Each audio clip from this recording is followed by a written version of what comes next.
Ladies and gentlemen, I have a problem. Well, actually, there's a lot of problems going on right now that's bigger than this one. I'm Mr. Marchetti, and I'm here once again to address here in the basement. Yeah, that was important. I'm here to address the problem of jump ropes. Yeah, you heard me. Jump ropes. We've burned through 3 jump ropes. Jump rope number 1, ripped in half. Jump rope number 2, couldn't find because it's been exploded into smithereens. And jump rope number 3 is about to go.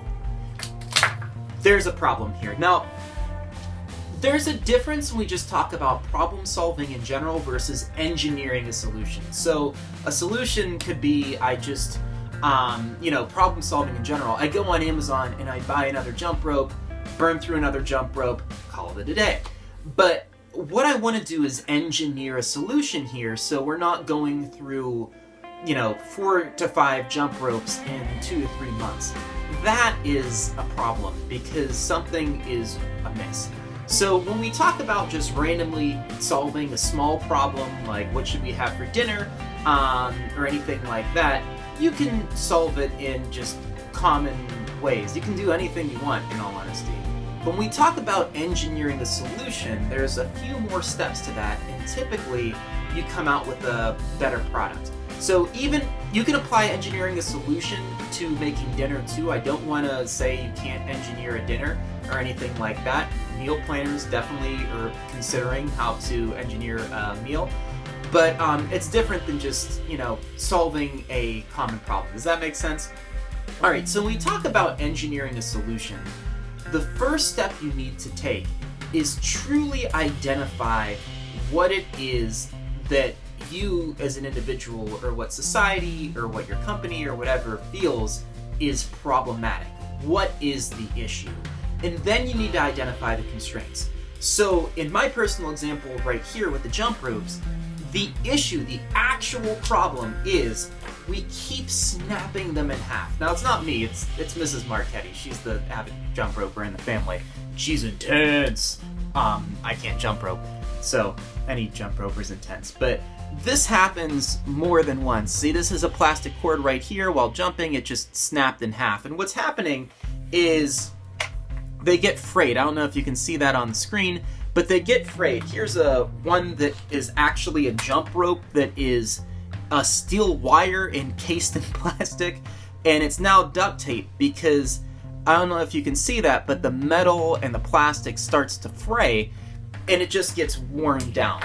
So our problem in the jump rope situation in my family is they're just getting worn down from hitting concrete.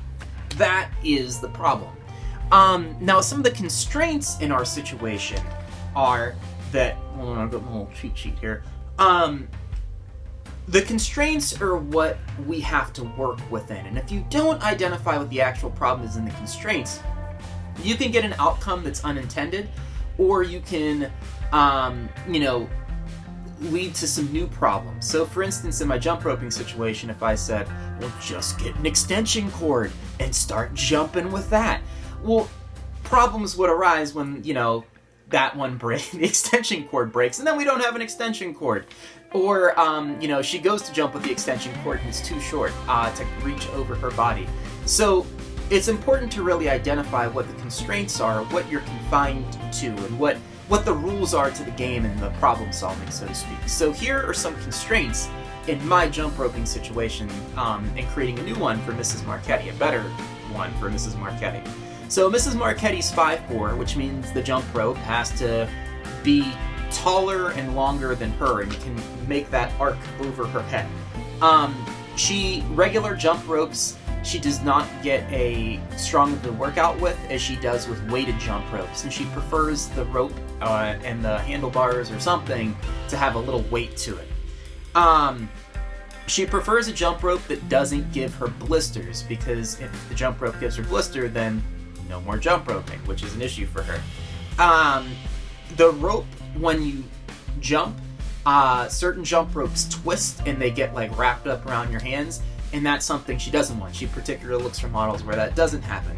And finally, our biggest constraint right now that we're facing is there's just a general lack of materials with everything that's going on in quarantine. So knowing that the jump rope Mrs. Marchetti has can't rip through pretty quickly or get frayed easily, it has to be longer than 5 feet 4 inches when it's over its arc, probably longer, probably closer to 6 feet. It can't give her blisters, the rope can't twist, and it has to be made of materials that can be found relatively easily. Again, problem in my situation is the ropes are burning through too easily, and I just went through all the constraints. Here's my challenge to you. Identify a problem that you can solve that's in your reach. Identify what is the actual problem, or what is the thing that's causing, frustration, whatever, and then identify the constraints in how to solve that problem. My challenge to you today: Godspeed, good luck, take care, have fun, bye.